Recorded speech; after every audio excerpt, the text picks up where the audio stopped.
What's going on, everybody? Welcome to the Vikings Now by Chat Sports. My name is Patrick Siepman, and we are live for a weekly live show. We break down the latest on your Minnesota Vikings, and we got a lot to talk about today.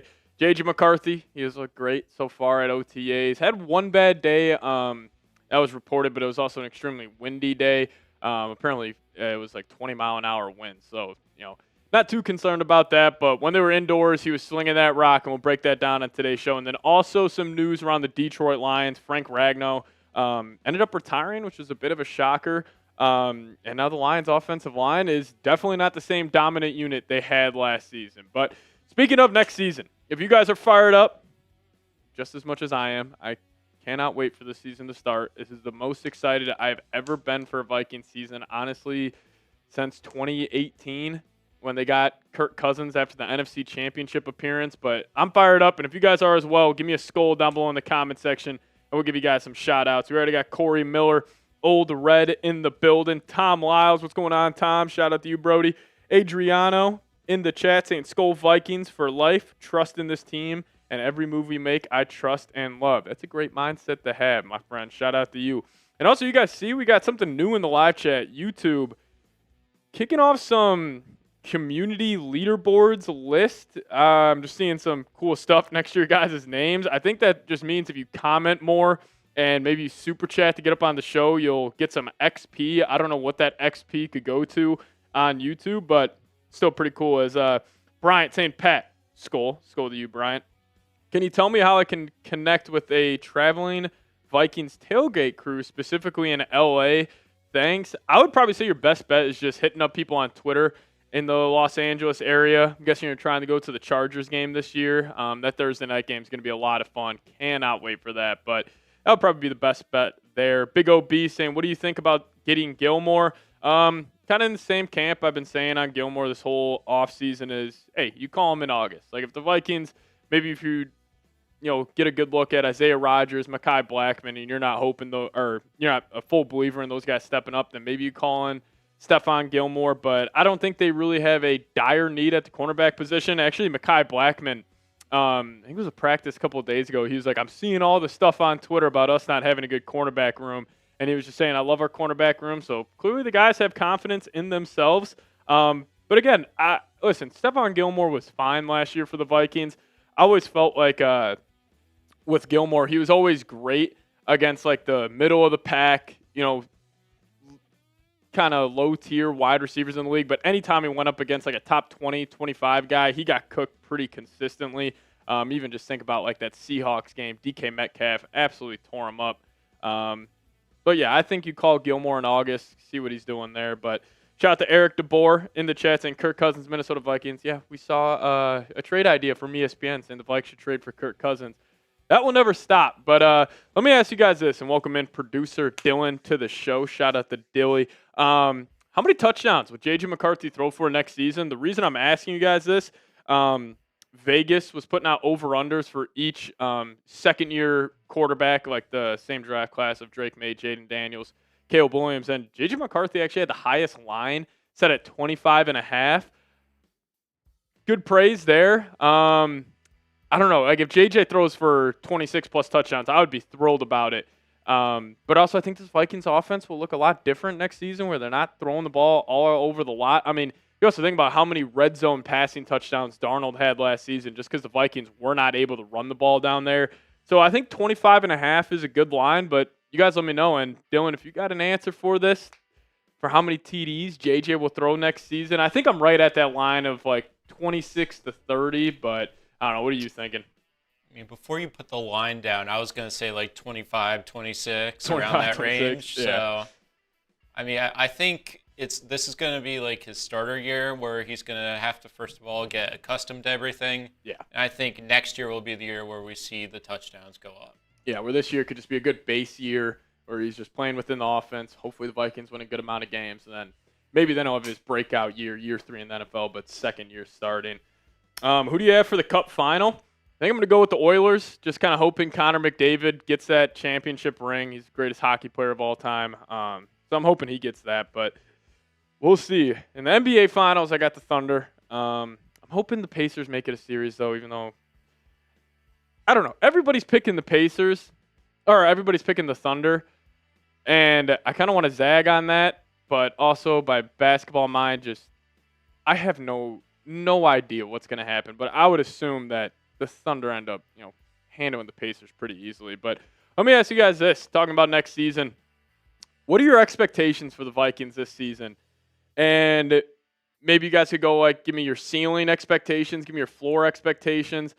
I would expect the Vikings to make the playoffs, and I just want one playoff win. If the Vikings win one playoff game, I think that would be a very, very successful season. But even them just making the playoffs with J.J. McCarthy in his first year, I think would be a success. But you guys let me know. What are your expectations for the Vikings this season? I saw people debating, would you rather have J.J. McCarthy look great in his first year starting, and the Vikings miss the playoffs, so the Vikings make the playoffs on the backbone of the run game and the defense, but McCarthy doesn't look too good? I would rather obviously just have them make the playoffs, just get JJ that experience, because I'm not going to overreact if JJ has a 20 touchdown, 13 interception season. The Vikes still make the playoffs, because even last year, when Darnold was going through that really rough stretch when we had 3 straight road games against the AFC South, and people were calling for Nick Mullins to get in there. The Vikings were still winning games with poor quarterback play, and that's just, speaking to the system, speaking to Kevin O'Connell and this whole roster. But let's see, Big OB saying floor 9.5, ceiling 13.5. Cohen B saying 12.5 ceiling, win a playoff game, 9-8 floor. PTLRG saying win total 10 to 12, lose in divisional round. I'll take that in a heartbeat. James saying Minnesota NFC Championship game. I'm very confident. Yeah, Jason McIntyre, Cowherd's co-host, guaranteed the Vikings be in the NFC Championship game, which I'll tell you what, I had this feeling when last year ended, a Commanders-Vikings NFC Championship game would be pretty damn cool. I think there's a chance of that happening, but I'm also big on the Rams this year. I think the Rams are going to be a hell of a team. Jared Verse, another year in the league. I think the pickup of Devontae Adams was awesome. But in terms of the NFC North, it's looking wide open, and we'll talk about that on the show. But we will see. Seahawks-Vikings NFC Championship game. Could you imagine that? I guarantee you, if the Vikings made the NFC Championship game in this hypothetical world and they lost to the Seahawks, Vikings fans would be furious. We'd be saying we should have kept Darnold, and especially if Darnold has a good game. But we'll see.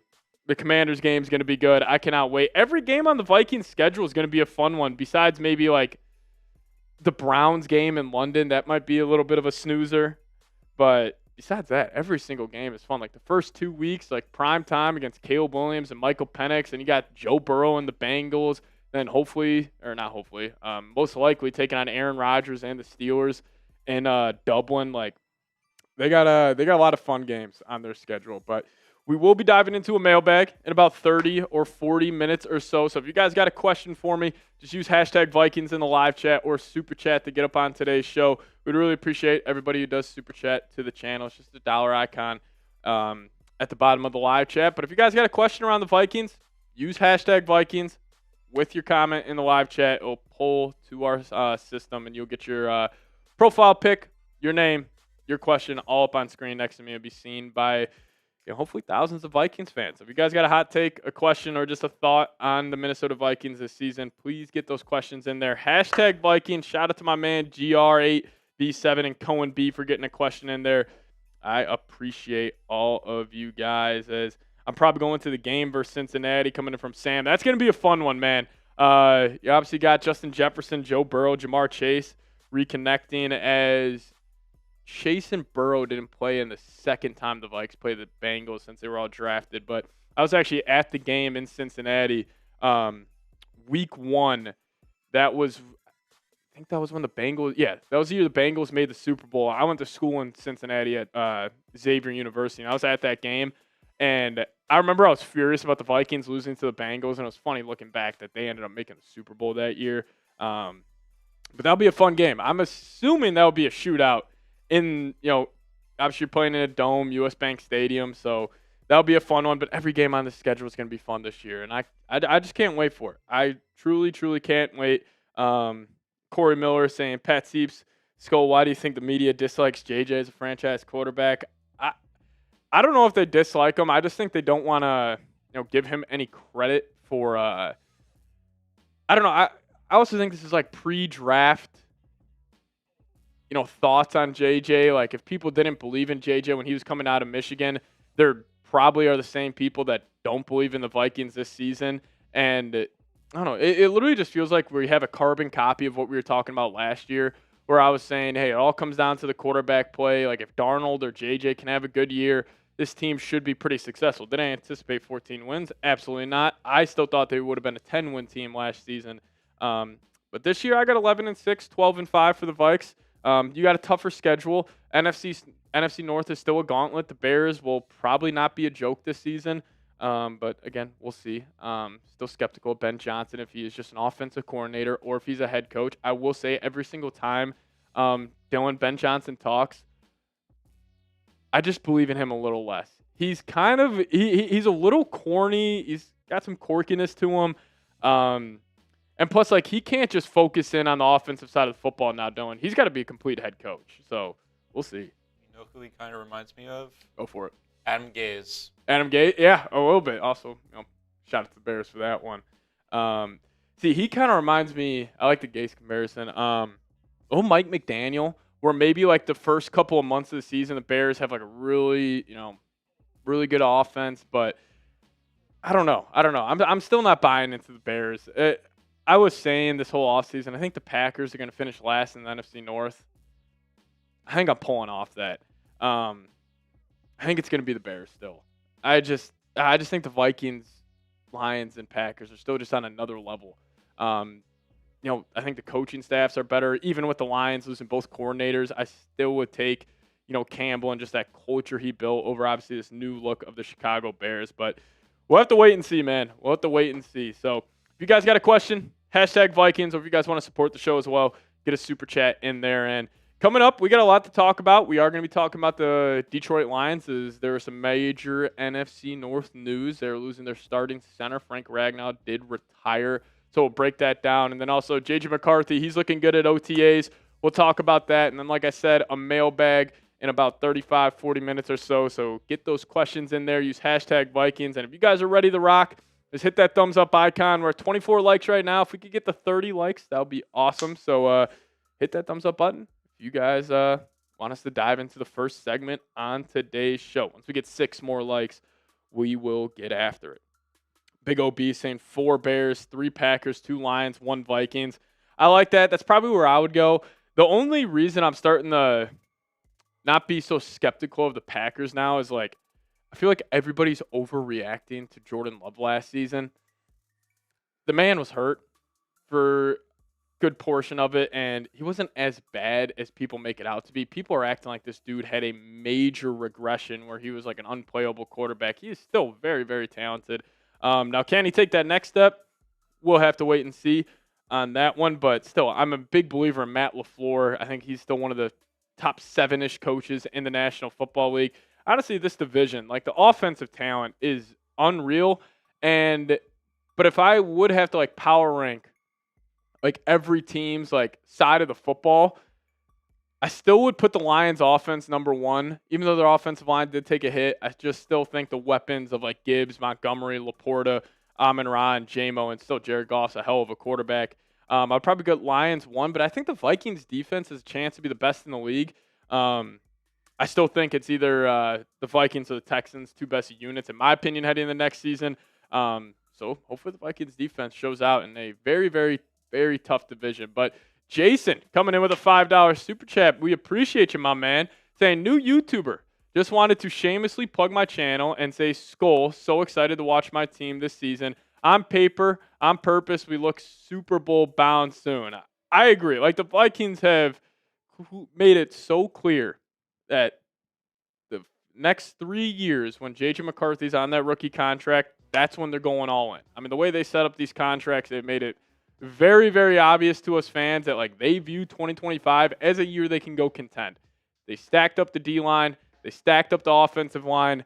They already had the weapons, the coaching staff. Like, this is a very, very damn good team, and I can't wait to. But, Jason, I really appreciate you, Brody, for sending a super chat. Hey, go check out Jason's channel as well. But really appreciate it, Jason. Shout out to you. Top what coach is KOC? I think he's top 5. I still think McVay and Andy Reid, they get the 1 and 2 spot. I think KOC's kind of on the same level as Kyle Shanahan right now. Sounds crazy, like Shanahan's just got playoff success, and KOC doesn't really have that. I'd probably say, yeah, KOC's probably like the 5th best head coach in the league. We'll see, though. Yeah, shout out to you, Jason. We appreciate you. But, hey, we hit 30 likes. If you guys want to dive into the show, give me a skull down below in the comment section. Yeah, McVay is KOC's father. He owns him, man. That's like also, if I had to give my dream wild card matchup, I want the Rams again. And I would be terrified of that game. I would probably be picking the Rams to beat the Vikings, but to just kind of put those demons to rest, I would love a matchup of Kevin O'Connell versus Sean McVay, because Sean McVay has gotten better of KOC multiple times since he became the Vikings head coach. But we'll see. Maybe it's different this year since KOC's got his quarterback in J.J. McCarthy. But we appreciate y'all for tuning in.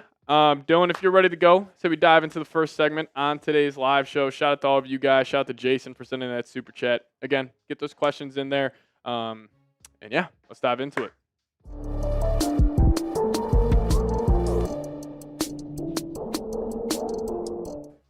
What's going on, everybody? Welcome to the Vikings Now by Chat Sports. I'm your host, Patrick Siepman, and coming up on today's show are the Detroit Lions in trouble. They got some big-time news around their offensive line that is definitely concerning for that ball club over there in Detroit.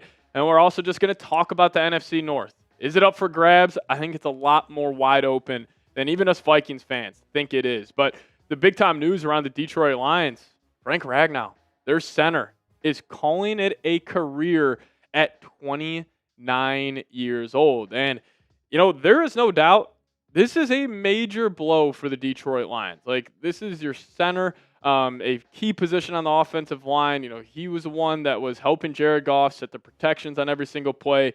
And, you know, with already them losing Zeitler this offseason, like, this offensive line is going to look totally different from a unit where it was either them or the Eagles who had the best offensive line in the league in 2024. But you lose Ragnow, you lose Zeitler, you're putting a lot of pressure on some of these rookies out there. Or maybe they, you know, go in and bring another guy to compete for that job. But, you know, Penei Sewell, still think he's the best offensive lineman in the league, and nothing but, you know, respect for him.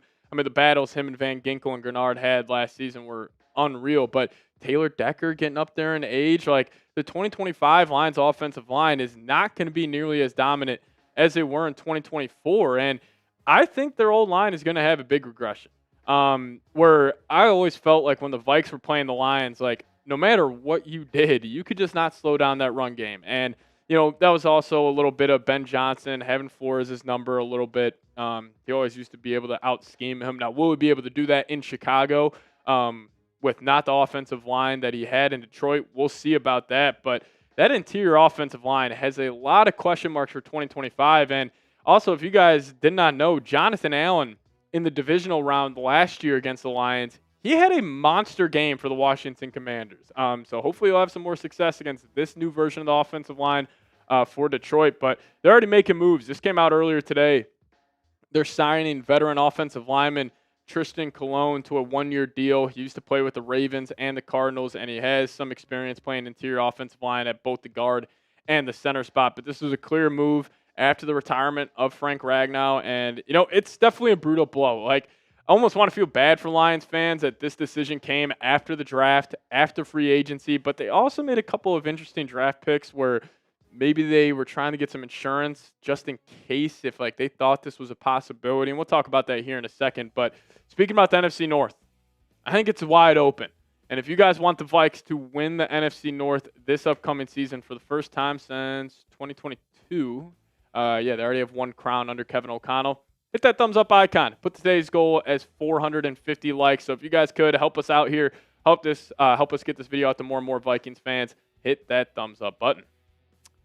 Now, more on the Lions here. Reports are coming out of OTAs that rookie Tate Ratledge is getting starting center reps at OTAs. So maybe they're viewing Ratledge as the answer for their center position after Ragnow retirement. I will say this guy's got a sweet mullet. He looks like a mauler at the offensive line just off his profile pic right there. But still, like, that's a massive change for Detroit. Like, to potentially go from a reliable veteran in Ragnow, one of the best centers in the league last season. He had an unreal year, and he also had he was always a guy that was playing through injuries and all that. He brought a sense of swagger to that offensive line, but to turn that over to a guy like Tate Ratledge, who didn't play center in college, is definitely going to be a challenge because you got to get familiar with your guards. You got to get familiar with Jared Goff, and I just think that could cause issues.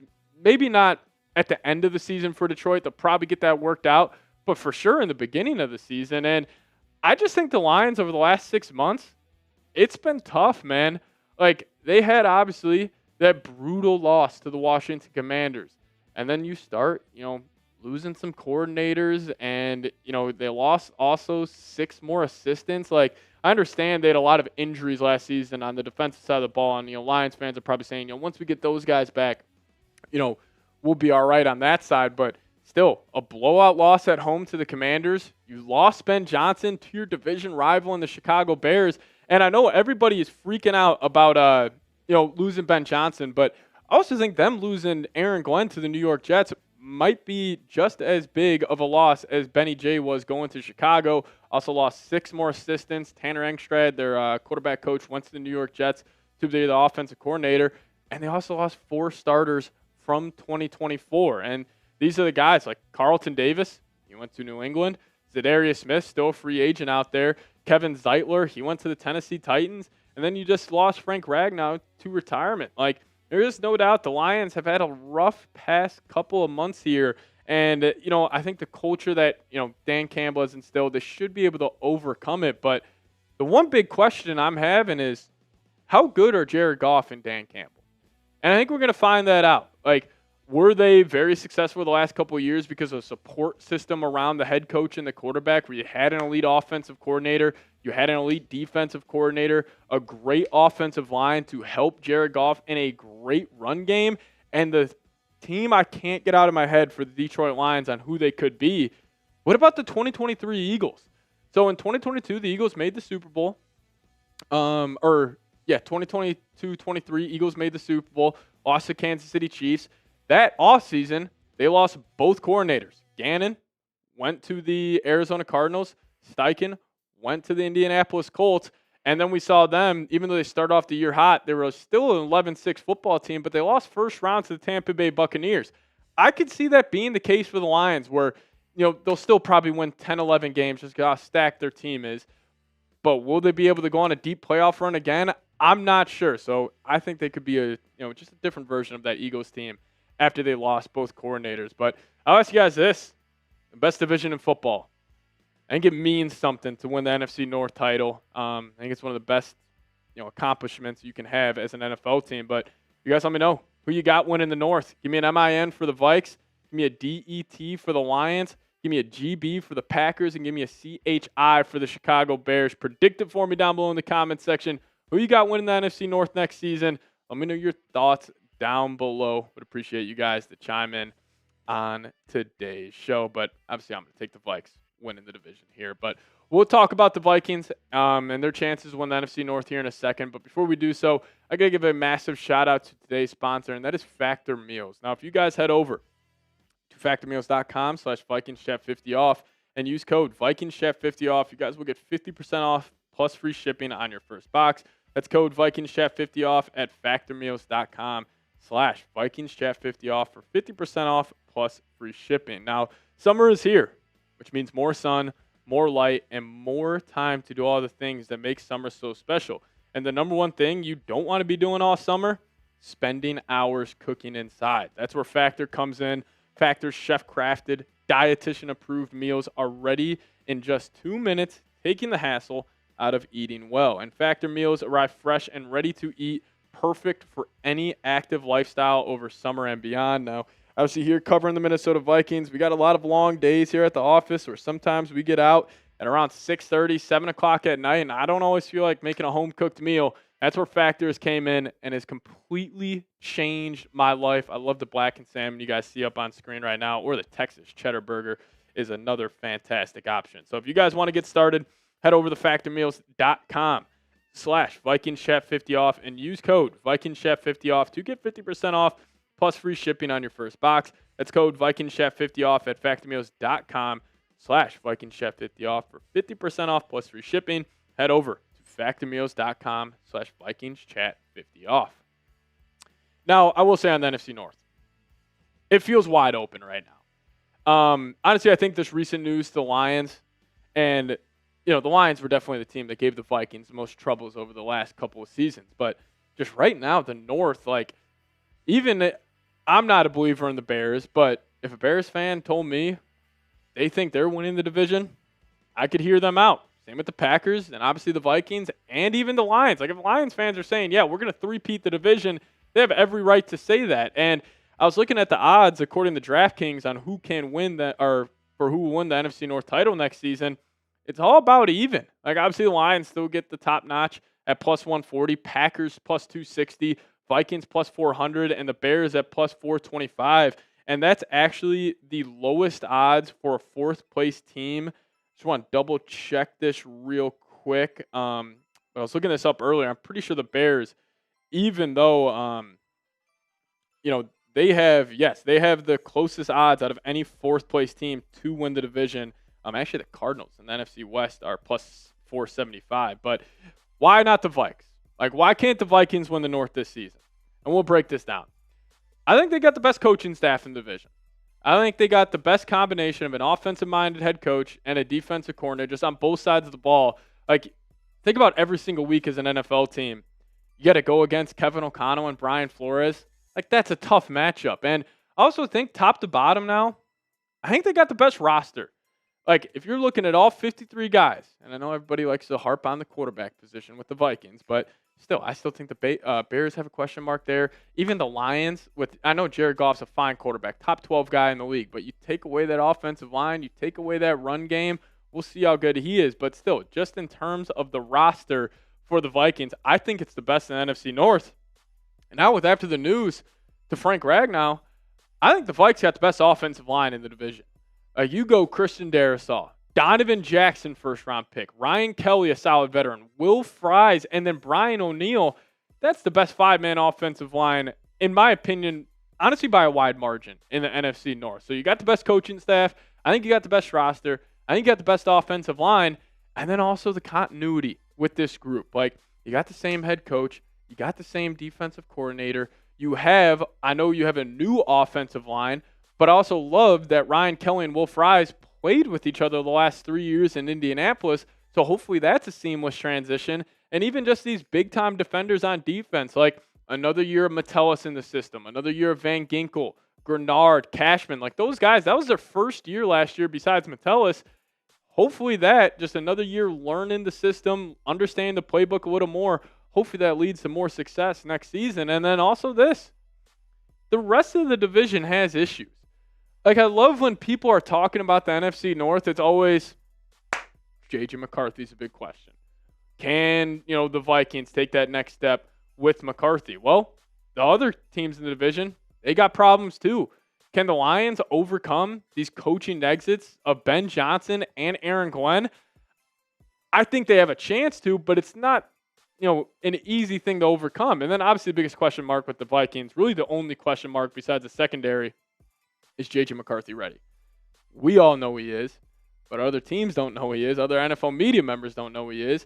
And then another concern with with the Packers, can Jordan Love take that next step? I think Jordan Love, with the way the Packers roster is set up, he needs to be a top 10 guy for them to be successful. We'll see if he is. I still got question marks. And then with the Bears, Caleb Williams, will he have a year 2 breakout? We'll see. But also, another concern with the Bears, I want to see if Ben Johnson's ready to be a head coach, not just an offensive coordinator. Because you think about all of these issues that NFL teams have. I'll take the Vikings, for example. Last offseason, Jordan Addison had that DUI. Obviously a terrible situation for him. But who has to deal with that? That's Kevin O'Connell. That's the head coach. He's got to deal with that. Where in the past, where if a Lions player had an issue, like Jameson Williams with the suspensions, that wasn't on Ben Johnson. That was on Dan Campbell. So, let's just say a Bears player, there's some drama, or let's just say Luther Burden's complaining about not getting enough targets.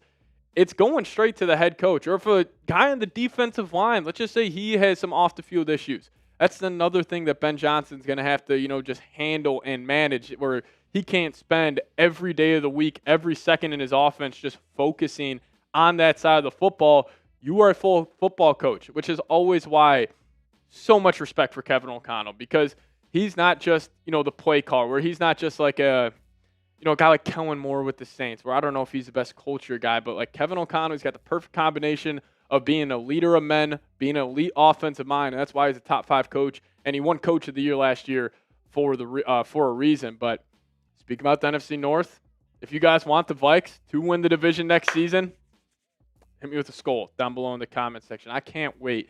Sunday night against the Falcons, week 2, to have that Gallahorn blow. That's actually a question I should probably ask you guys soon, is who should blow the Gallahorn week 2 for the home opener? I think it should be Jamie Erdahl. When she did it I think it was week 8 or 9 against the Colts. The Vikings won 9 games in a row after that. Maybe if Jamie wants to get involved with that would be awesome. But hey, if you guys want the Vikes to win the North, give me a skull down below. And we will see you guys next time. As always, Skull Vikes.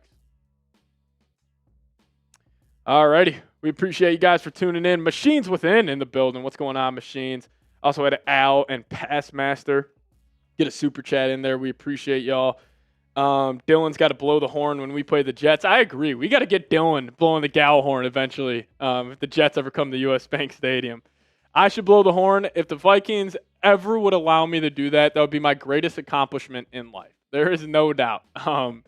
I don't care what my bosses would say about me not doing the watch party. I would say, I am out of here. I am blowing that Gallahorn. I'm getting U.S. Bank Stadium fired up. I still think the best blow of the Gallahorn was 2023 when Kirk obviously tore his Achilles that year. And I think it was like a Sunday night game the Vikings were playing. And Kirk comes out there with his son. He's shirtless. He's got the chains on. I thought it was hilarious. I don't know. Maybe that's a question I should ask you guys. We should blow the Gallahorn for the season opener. But Al came in with the $2 super chat. We appreciate you, my man. Everybody give me a skull, Al, down below in the comments section, holding it down. Shout out to you, Brody. Appreciate you. As Al said, glad to tune in, Pat. I'm heading to the gym. Skull, let's go, boys. 15-2. Al, what are you hitting in the gym today? Is it an upper body day, lower body day?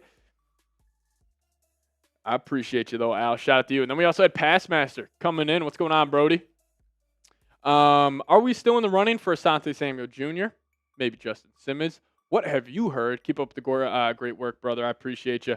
I heard the Vikes are out on Asante Samuel. Apparently, they got big-time concerns on his medicals. Apparently, he's got like a shoulder and neck issue. And honestly, I think that's the reason why no team has picked him up. Maybe Asante Samuel gets signed by a team if like there's like a training camp injury or something. Justin Simmons, though, interesting choice. I do think the Vikings could use another safety because, listen, they run 3 safeties 97% of the time. I've said that 1,000 times this offseason. That's common knowledge for us Vikings fans. And you're banking on, one, the 3-headed monster, Metellus Smith and Theo Jackson, just being good. And then also you're banking on those guys staying healthy because let's just say Harrison Smith, obviously older guy. Are you going to trust Jay Ward stepping in there where maybe you just throw Justin Simmons like a 1-year, $7 million deal, like 4 of it guaranteed. You get some incentives, maybe get him up to 10 or something like that. I would love his versatility. I think he would be a great safety in the Flores system. Passmaster, we'll include this on the mailbag. I might do a full show around Justin Simmons coming up here in a second. But we will be getting into a mailbag here in about 20 minutes or so. So if you guys got a question for me, please use hashtag Vikings in the live chat. We need a couple more questions in there. Or if you guys want to super chat and support the show, I'd really appreciate it. As Savage Jr., what's going on, Brody? As Eric saying, Purple Daily talked about the possibility for playing time, teaching Dallas Turner to play strong safety. I think it would work. He's fast enough. Were they really talking about that? I did not see that. I got to go check out that clip. I think Dallas Turner should stay coming off the edge, but that's just me. That's an interesting thought. You know what that is? And I mean, this is no slight to Purple Daily. It's a June conversation where this time in the NFL calendar, and if you guys, the sickos that are watching right now in June, first off, you guys are real ones and diehard football guys.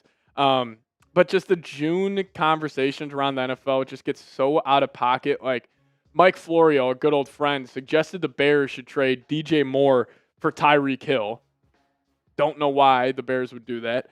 But it's just that time of the offseason where people talk about just about anything. So no, Dallas was cooking in coverage when he had that pick against Geno Smith, but I just still think his strengths are coming off the edge. But Eric saying meaning they were saying it's going on at OTAs. Oh really? I have not heard anything about that. No, that's interesting. I'll give Purple Daily a listen on that Dallas Turner piece, but tell you what, man, that would be unreal. You drafted as an edge rusher. A year later, you're converting to strong safety. Now, Bluey, Dallas reminds me of Michael Parsons a lot, man. In Madden, Asante got 10 picks and won the Super Bowl for the Vikes. You're simming the season. That would be sick. Yeah, we'll see, though. It is going to be interesting to see how the Vikings just get Dallas Turner out there on the football field more because they have to. I think it would be very similar to Nolan Smith for the Eagles when he was drafted. His first year, he didn't play a whole lot, and then his second year really broke out. I think he had about 10 sacks. So we'll see. Maybe that means like Andrew Van Ginkel drops into more of a linebacker role, and then Dallas Turner plays that true edge. But still with Flores' defense, like you can just get guys on the field in a multitude of different ways. So I'm not really too concerned about the playing time. Now, if we're like 2 or 3 months into the season and it's like week 12 or something and Turner is still only playing like 30% of snaps, I would probably start questioning if he's ready for the league. But also Dallas Turner, I believe he's still 22 years old. I mean, he was 21 when he was coming out. Yeah, he's 22 years old. He turns 23 in February. So this is still a young guy. So, be patient with him. But Dallas should stay on the edge. That sack against the Bears where he was on his knees was crazy. And that was against Darnell Wright, too, one of the better right tackles in the league. He just dipped right under it. His knee scraped the turf. It was unreal.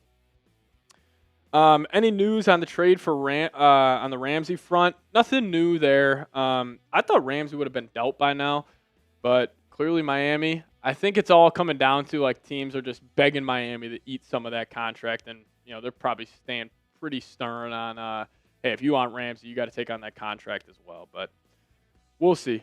But I do want to talk about OTAs. JJ McCarthy looks pretty damn good. So, Dylan, if you're ready to go, I say we dive on into our OTA segment around the Minnesota Vikings. Let's do it.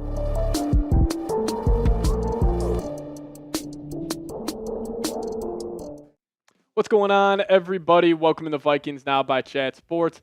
My name is Patrick Siepman, and coming up on today's show, we're going to dive into the latest Minnesota Vikings news and notes from OTAs. I had a couple of practices over the recent days, and I just want to talk about everything, and specifically our quarterback, JJ McCarthy, and I'm overreacting to clips on Twitter, and I don't care. It's that time of the offseason, but we'll break it down here shortly. But if you guys could help us out here and help us grow this channel by hitting that subscribe button, you guys hitting that subscribe button really does go a long way here. It tells YouTube we're doing something right, and it'll push out this video to more and more Vikings fans. So if you guys could just help me out, Dylan and I, producer of the show, we put a lot of hard work here into the channel, and just you guys doing a free, easy way to help us grow this channel by hitting that subscribe button does go a long way. So if you guys could hit that sub button today, and let's dive into it. So OTAs takeaways, number one, JJ McCarthy is dominating. Now, he hasn't dominated every practice. There was one practice, they were outdoors,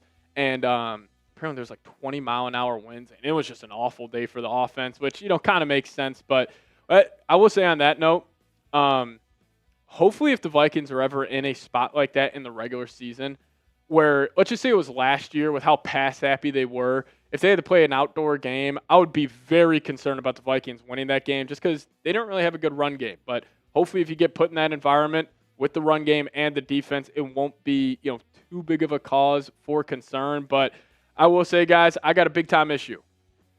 I'm severely overreacting to J.J. McCarthy practice highlights. I don't know if you guys are on Twitter, but if you are, you probably saw the viral clips of him just lacing the football yesterday. And it was so funny. everybody is now overreacting to these clips and they're like, oh, I didn't know JJ had that type of zip on the ball. Like, God, he can really throw that thing. And it's like, we all knew this. Like, at the scouting combine, he threw a football 62 miles an hour, which is more than Joe Milton. And people act like this guy's got the biggest arm in NFL history. But he was just peppering in those footballs. He looked great. Also right here, we'll talk about this later. You see the offensive line, Blake Brandel at right guard, Kelly at center, Donovan Jackson at left guard there. So we'll talk about the offensive line here in a little bit. But, man, McCarthy looked good. And, he had a couple of these tight window throws, which I wish we could show the videos here, but just zipping the football in there. And, I will say just his technique at the quarterback position is pristine. Like, clearly this is something he has repped out since he's been 10 years old. He's always got perfect feet, perfect hips in the pocket. Everything is connected, and he really does get that hip kind of movement going. And JJ also, I don't know, definitely had this at Michigan as well, but he's definitely becoming more of a U thrower where you make the U with the ball, where you're kind of extending it out here where like the old school guys like the Peyton Mannings and Tom Brady's, they're making a C. But JJ McCarthy had a little sidearm U action going at OTAs. And I will say this is just going off a couple of clips I've seen. It seems like Jordan Addison is JJ McCarthy's favorite target during practice. Like every single viral clip we have seen of McCarthy throwing the football, all of them have gone to Jordan Addison. I love that. Like Jordan Addison, wide receiver 2 for this group, will have a massive year hopefully for the Vikings. So I like that him and JJ are getting that connection going. But quickly, I'll show you guys this. Jason McIntyre, never been the biggest fan of him, but I guess now I'm going to be a fan of him. On Cowherd's show, he was filling in for Colin, and he was giving a take on the Vikings, and he says, I'm all in on JJ McCarthy and the Vikings. The Vikings will play in the NFC Championship this year. At least we have one person in NFL media showing this team some love, because anytime anybody talks about the Vikings, also specifically Cowherd, they always just take it as a chance to not rip the Vikings coaching staff or the roster, because there's really no take or argument you can make for them not being elite at both those, but it's always a dig at JJ McCarthy. They're always throwing backhanded compliments. We saw that Tucker guy put out that BS report that the Vikings aren't sold on McCarthy, which was just ludicrous. So I want you guys to do something fun here. We're spreading positivity here on the show. Give JJ McCarthy a compliment in the comments section. It could be, hey, JJ, I love your flow. I love the way you throw the football. I love the way you talk at the podium. But give our QB1 a compliment down below in the comment section. I cannot wait to hop in the comments later on tonight and see what you guys have to say. But please do so. Give QB1 a compliment down below in the comments section. And if you guys also want to get a Minnesota Vikings hoodie today, head over to chatsports.com/Vikings hoodie. We got some hoodies that are up to 50% off right now. So take advantage of this deal. It's their summertime sales going on over there. So chatsports.com/Vikings hoodie. If you guys want to get one today, they are up to 50% off right now. So take advantage of this link for you guys in the comments section and description of today's show. But click that link, chatsports.com/Vikings hoodie. All right, let's talk about takeaway number 2 here. And we're going to focus in here on Justin Jefferson. And I just put Justin Jefferson as the franchise. And I think it is extremely rare what the Vikings have in number 18. Because there's no doubt he's a top 10 player in the league. Even with quarterbacks included. Like, Justin Jefferson's just special. But I also think it's rare for a wide receiver to be the leader they are in an organization. Like, I even think Jamar Chase, he's going to be a top 10 receiver of all time. But, the leader in that organization is Joe Burrow, where the leader of the Vikings organization is Justin Jefferson. And it was cool. JJ was talking about, or Jettas, was talking about the vibes so far at practice, saying this. I feel like just based off of last year, us having 14 wins, the confidence is there. So it's all about just coming together, bonding as a team, which we did last year. And we felt like that team last year was a very special team. So we're just carrying on that same mindset, making sure everybody is together as one and just coming out here and putting in that work. And again, it's just a mindset that Jefferson has. It's just very rare to see a wide receiver like take on a leadership role like Jefferson has. Like even some of the best wide receivers of all time, like Megatron for the Lions. I don't mean this as a slight at him. I don't think a receiver should be required to be a leader. I just think that's kind of the cherry on top of the whole Justin Jefferson equation. But we have rarely seen a guy like Jefferson in the league where he is he's a superstar. And he's taking on a leadership role, and normally that falls on the quarterback, and maybe J.J. McCarthy will take on some of that once he gets, more accustomed to the system and just, mainly the city of Minneapolis. But it's pretty cool what Jefferson's saying. And he also talked about just connecting with the quarterbacks. People were asking him, like, hey, why are you at OTAs? Like, you don't need to be here. And he says, I feel like it's more for them than for me, talking about the quarterbacks. It really doesn't matter who's throwing the ball.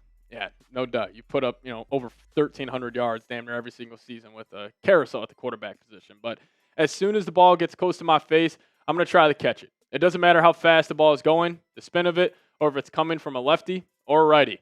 I mean, my job is to catch the ball. So I feel like it's more of the quarterback to see the tempo of the routes, seeing how I run the routes, seeing the different moves that I add to my routes. And I feel like working with that is more of a quarterback thing than a receiver thing. And I totally agree with what Jefferson's saying. And I also love that he understands that, where it's like, if he was a selfish guy, he would just be saying, you know what, I don't need to be at OTAs. I'm still going to be very productive no matter the situation. But I love that he understands it from a quarterback lens, where it's like, I know J.J. McCarthy is going to want to get that connection with me, or even a guy like Sam Howell. Just building those slight connections with Jefferson is huge. And, I was having a little daydream at work. And I was just thinking about the Monday night game. Could you guys imagine this? Everybody close your eyes with me for a second. First drive of the season. Let's just say the Vikings start with the football. It's Monday night. We all watched all of the week 1 games, all of Sunday, Friday, and Thursday, and we're all so excited. Could you imagine if it's a J.J. McCarthy to Justin Jefferson touchdown on the first drive of the season? I mean, we would be losing our minds as Vikings fans. So hopefully it ends up happening. I just can't wait, man. Cannot wait for Monday night, man. But let's also talk about this. Jefferson was just describing how he's taking improvements as a leader. And he says, everybody that knows me knows that growing up, I was more of a shy guy, more leading by example than by my voice. So just whenever I have some type of encouraging words or just have a chance to bring up a team or to break us down, that all makes a difference. And even just being here makes a difference. So it just feels good. So it just feels great to be around the team earlier than normal. And I'm just carrying on that leadership role. And, I think as Vikings fans, and just fans in general, when you have an all-time great talent, you kind of sometimes take it for granted. But I just want to say thank you to Justin Jefferson. Like, seriously, thank you so much. And I chose this picture of former Vikings wide receiver Stephon Diggs for a reason. He's on a new team.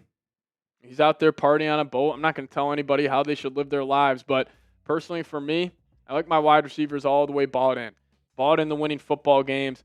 You don't have any off-the-field distractions. I'm sure Diggs' teammates probably thought this was, I don't know. I'm not going to speculate on that. But just thank you, Justin Jefferson. I appreciate you being wide receiver 1 for the Vikes. And let's show him some love on today's show. Type those 18s down below in the comments section. Really, could you ask more?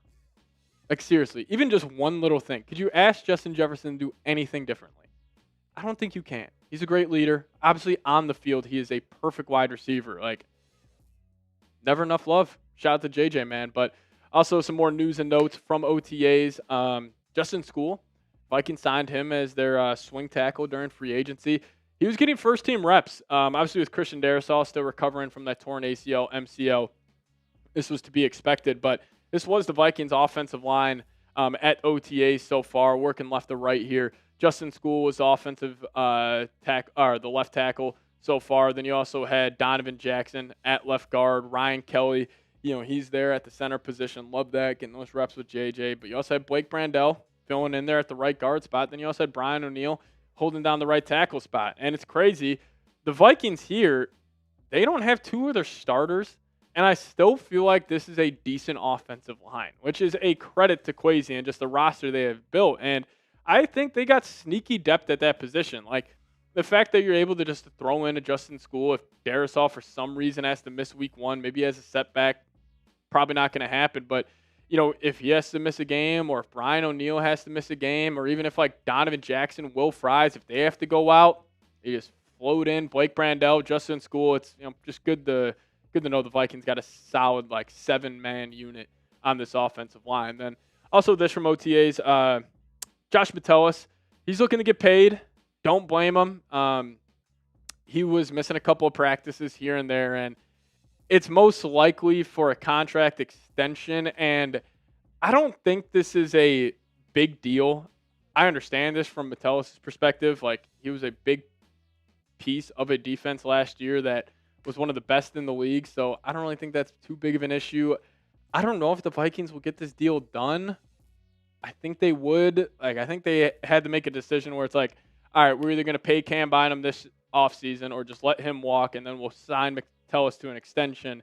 I don't think they would let both those guys walk out the door, but who knows? Maybe Kwesi has another plan up his sleeve. And lastly, everyone's bought in. This really feels like the Vikings, and, it starts at the coaching staff and, some players on this roster, like, they truly believe this is a Super Bowl year. They're not taking it for granted. They are all the way bought in, and it was cool that they have almost had 100% attendance during every single practice. Like, yeah, Metellus missed a game, but he's playing the kind of politics side of the NFL where it's like, yeah, if you want me at OTAs, you pay me. So I don't really blame him for that, but it really does seem like everybody on this team is bought in. Just the way these guys are talking, like, they clearly all love each other, and I think that starts at the top.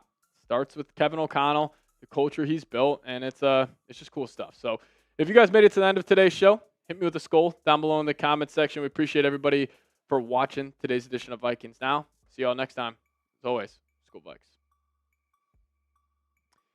Alrighty, what's going on, everybody in the live chat? We got a mailbag coming up here in about 2 minutes or so. So if you guys got a question, hashtag Vikings or super chat to get up on the show.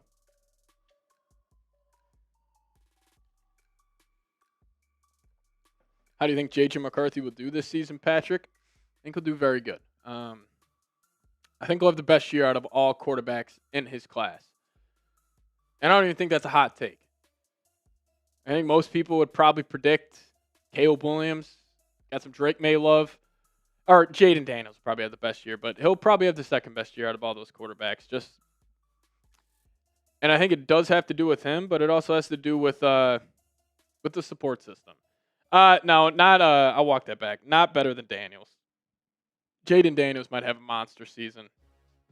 I'll tell you what, take him in fantasy football. I was doing my fantasy football research last night.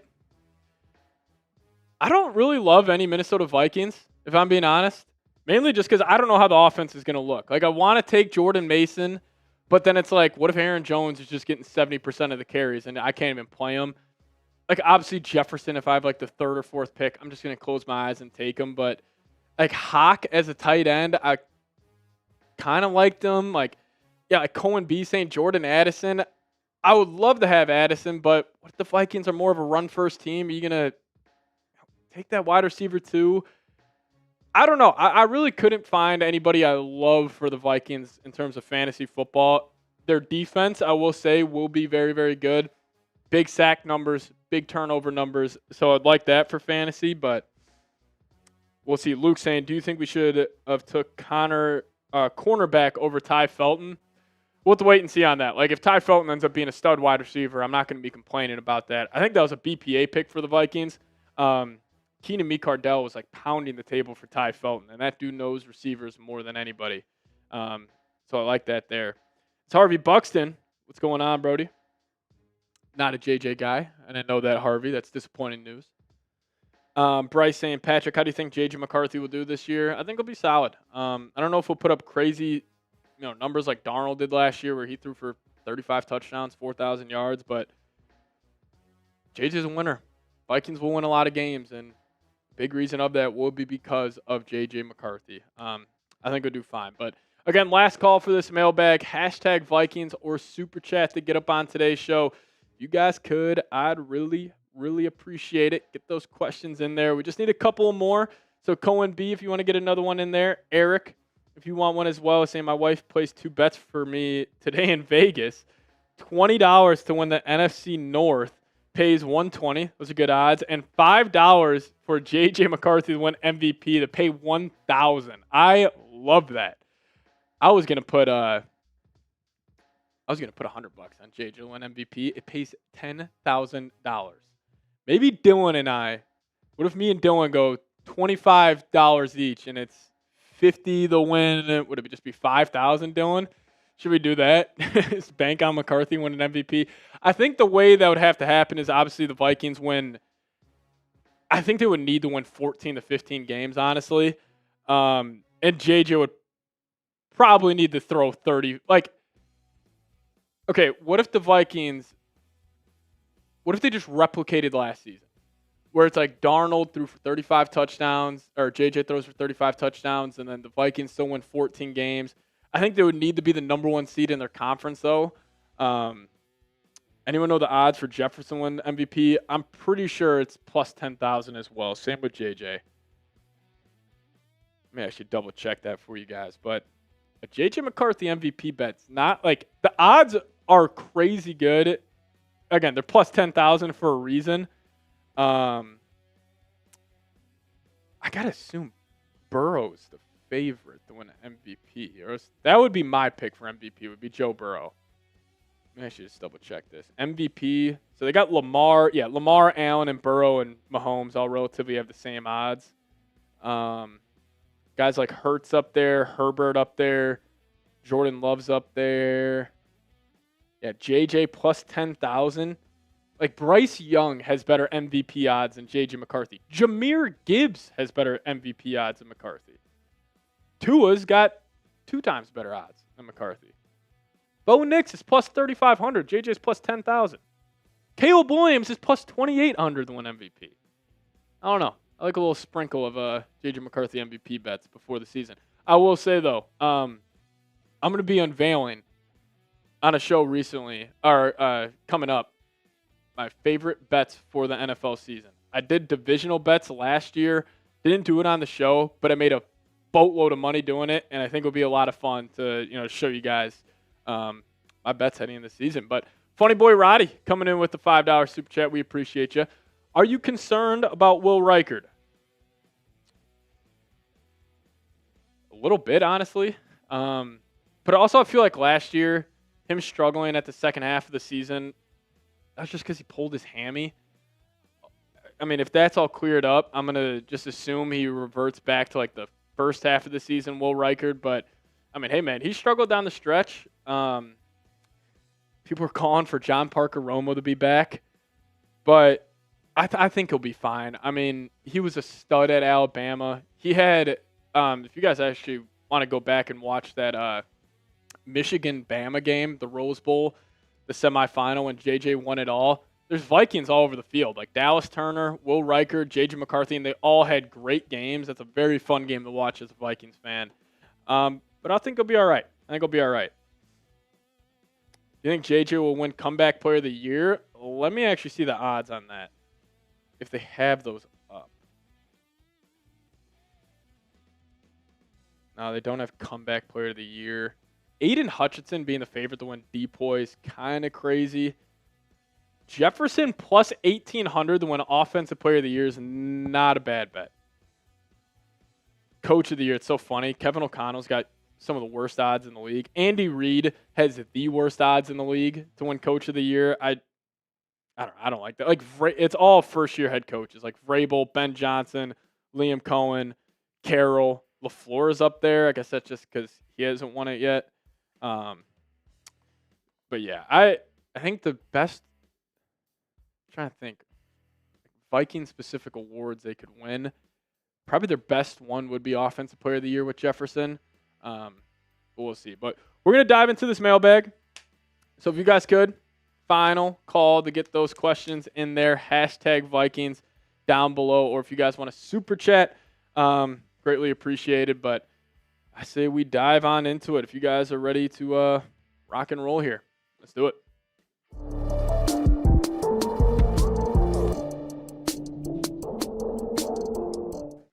What's going on, everybody? Welcome to the Vikings Now by Chat Sports. I'm your host, Patrick Siepman. And coming up on today's show, we're going to be diving into your questions around the Minnesota Vikings. This is my favorite segment I do every single week, where we just chop it up, answer your questions. It is the most fun I have doing what I do here at Chat Sports. But a little challenge to you guys.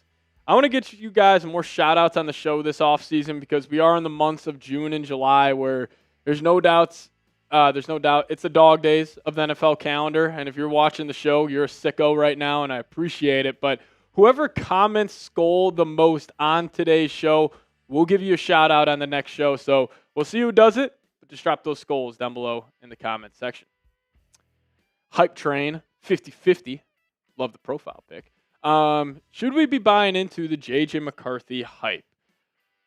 Talking about just OTAs and everything. You see these viral clips, everywhere.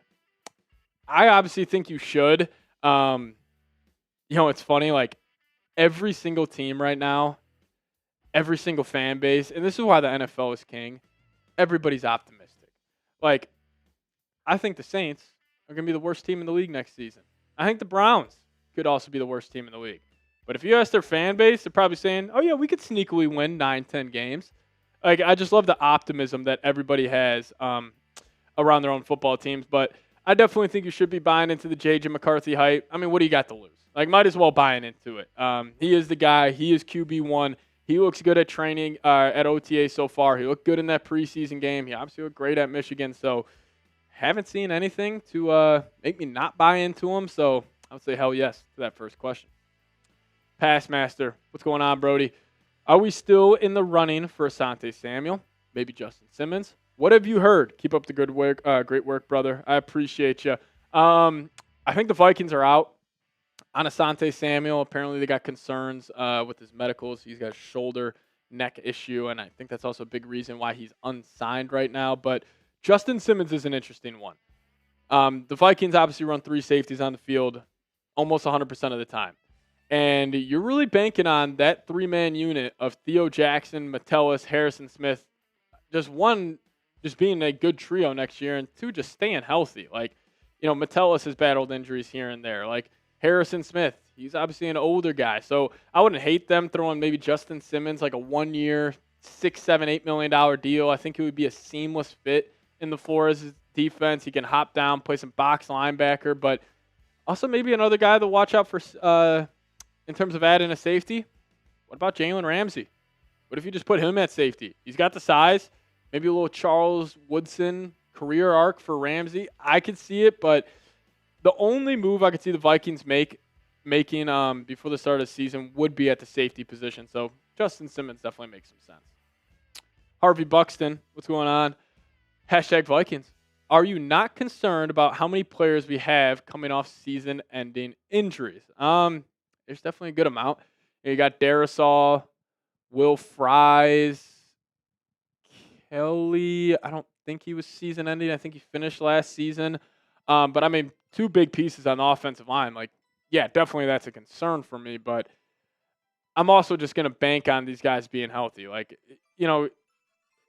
I am concerned, but also injuries happen for every single team. And, the Vikings did get fairly lucky with injuries last season. Besides Mekhi Blackman and Christian Darrisaw, they didn't really lose too many guys. So definitely a concern, but I'm also not, staying up at night, freaking out about Darrisaw getting re-injured or, a guy like Will Fries as well.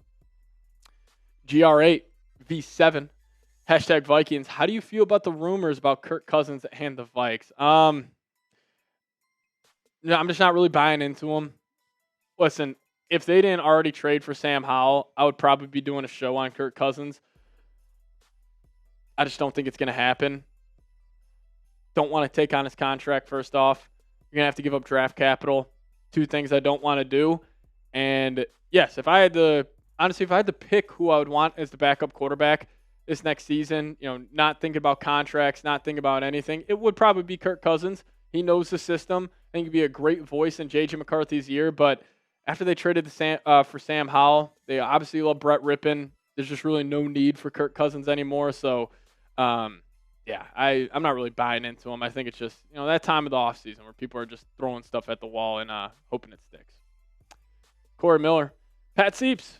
Skol. Why do you think the media dislikes JJ as a franchise quarterback? I just think this is all pre-draft thoughts on JJ. He was a very polarizing prospect where people are saying, no way this kid can go first round. He barely had to throw the ball at Michigan. Why would anybody take him to be the franchise quarterback for their team? And I understand that. But but also, like, JJ just catches random strays. Like, also, the amount of times people misreport his injury, like calling it a torn ACL when it was a torn meniscus. Like, even that Tucker guy saying the Vikings weren't sold on McCarthy. It just seems like any chance anybody has to put out an article that is not in favor or a negative article around McCarthy, they put it out there. I have no idea. He's a great effing kid. Like, he is, everything you would want out of a franchise quarterback off the field. So I got no idea, man. Evan Hinders, what's going on? Great question here. Should Minnesota trade Jalen Nailor for Michael Pittman Jr.? Interesting thought. I don't think the Colts would do that. You'd probably have to attach a pick. I've always been a massive fan of Pittman.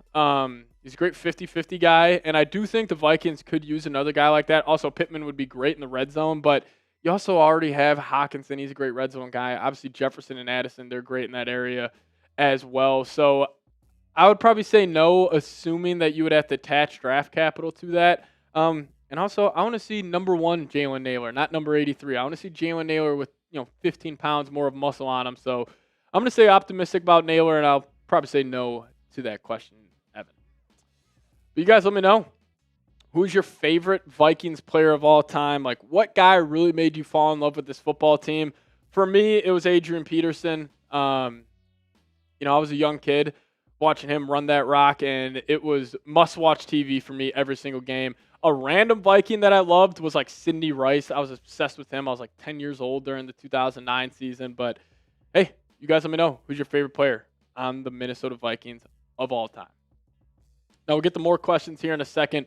But I do got to tell you guys about today's presenting sponsor, as Factor Meals. Now, get started at factormeals.com/VikingsChat50 off and use code VikingsChat50 off to get 50% off plus free shipping on your first box. Now, summer is here, everybody, which means more sun and more light and also more time to do all the things that make summer so special. And the number one thing you don't want to be doing all summer, spending hours cooking inside.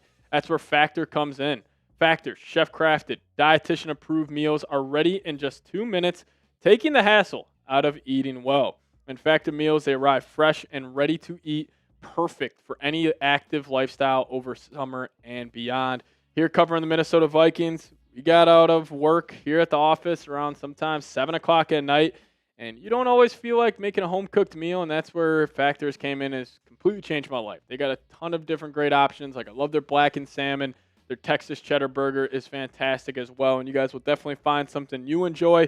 So if you guys want to give them a chance, I highly recommend it. Get started at factormeals.com/VikingsChat50 off and use code VikingsChat50 off to get 50% off plus free shipping on your first box. That's code VikingsChat50 off at factormeals.com/VikingsChat50 off for 50% off plus free shipping. Click that link in the comment section and description of today's show. Alrighty, Funny Boy Roddy coming in. Are you concerned about Will Reichard? Not really. I understand he struggled at the tail half of last season, but I think that was mainly just because of his hamstring injury. I mean, he was money for the first 8 weeks of the year before he got hurt. So I'm not too concerned about it. Now, yes, if he starts the season off struggling, like, we will definitely be concerned. Like, he is not a surefire thing where it's like, the Vikings had like prime Justin Tucker, where it's like, hey, you knew he was making every single extra point, every single field goal. Definitely don't feel that right now with Reichard, but honestly, if I see a couple preseason games and he's looking good, I'm going to have no concerns. But I also totally understand if people do have concerns. I just think his struggles at the tail half last season were just because of that hamstring injury. Cohen B, who do you think our top 5 players will be at the end of this upcoming season? Good question. I think you can pencil in Christian Darrisaw, Justin Jefferson, and Jonathan Grenard. Now, in terms of the 4-5 spot, I'm going to go number 4. I'm going to go Jordan Addison. I think Addison's going to cement himself as like an undisputed top 2, top 3 wide receiver 2 in the league. I'll go Addison at 4. Number 5. I wanted to say Dallas Turner, but I just don't know if he's going to get on the field. I'll go Byron Murphy Jr. I think he's going to take another step this upcoming season. So I'll go Jefferson, Grenard, Darisaw, give me Jordan Addison, and give me Byron Murphy Jr. Tommy Wood, what's going on, man? Saying, how's our depth look? And our special teams was one of the worst last year. Do you see improvement or an issue? Definitely wasn't great last year. I think in terms of explosive plays on special teams, we should see an uptick, and just because of the returners they brought in. Like, even a guy like UDFA out of Texas, Silas Bolden. You got Rondell Moore. You got, Ty Felton could potentially be back there. Hopefully they have more juice in the return game. But yeah, I don't know. Special teams is a tough thing to judge this offseason. Like, it's going to have to be one of those where we're going to have to see it to really have a take on it. But yeah, I mean, it was definitely an issue last year. Hopefully it's not an issue this season, and hopefully Matt Daniels can get that unit under control.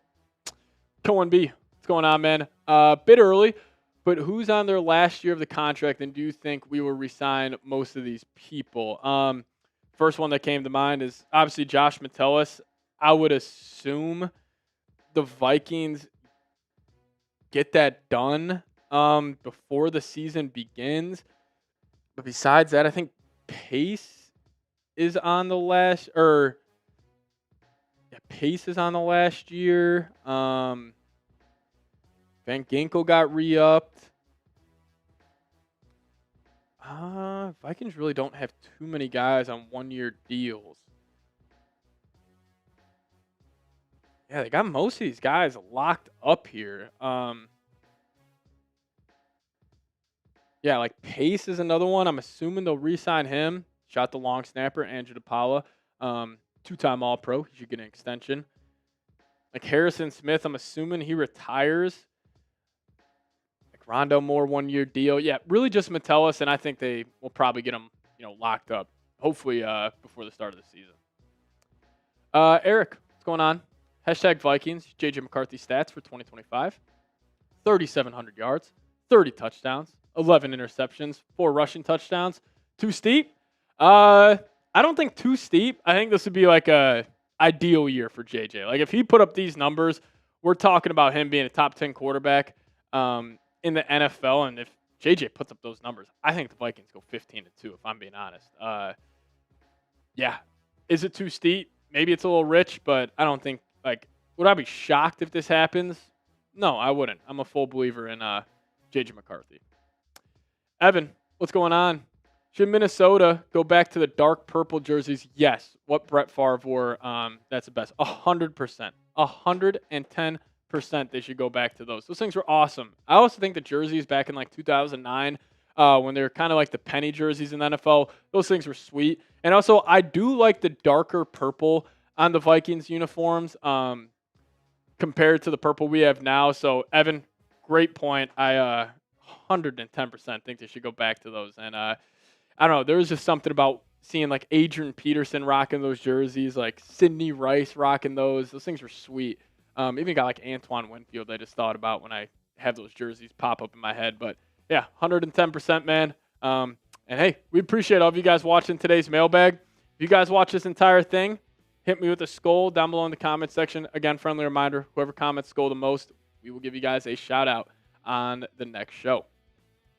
And also, if you guys want to hit me up on Twitter, if you have any more questions around the Minnesota Vikings, just hit me up over there. That's the handle, at Pat Sieps. We'll see y'all next time. As always, Skol Vikes. All righty. Shout out to all the real ones for tuning in today. We appreciate you, man. It's a good show. Yeah, we had some super chats roll in. Jim Marshall. Yes, rest in peace. Super sad. Member of the Purple People Eaters. Awesome. Shout out to AJ, though. I appreciate you, man. Yes. Rest in peace, Jim Marshall. Very, very sad. As Jason also saying that, yeah, legend Jim Marshall. And fave is Everson. Oh, all time Everson Griffin. That's a good answer for that. But yeah, very sad news for the Minnesota Vikings. Unfortunately, I'm not old enough to have had watched Jim Marshall. So I'm sure a lot of you older guys, I'm sure you guys just got memories of him just, wrecking havoc. As Cohen B, Pat, we got to know what's your favorite song at the moment. Let me see. See what I've been listening to lately. On repeat, Love Hate Thing by Wale and Sam Dew. Came out a while ago. You guys know that song? Love Hate Thing. Perfect Pint by Mike Will Made It and Kendrick Lamar. I've been listening to that a lot. Famous by Kanye West. 1 2 Step by Sierra and Missy Elliott. Alien Girl by Kendrick Lamar. Fallen by Alicia Keys. That's up there. March Madness. Get 'Em High by Kanye. That's a great one. And then The London by Young Thug, J. Cole, and Travis Scott. Do I like country music? I tried. I can't. I just can't get into it. I like it here and there. Like if somebody's playing it, it's not like I'm not one of those guys that's like turn off the country music, but it's just not really my not really my style. But yeah.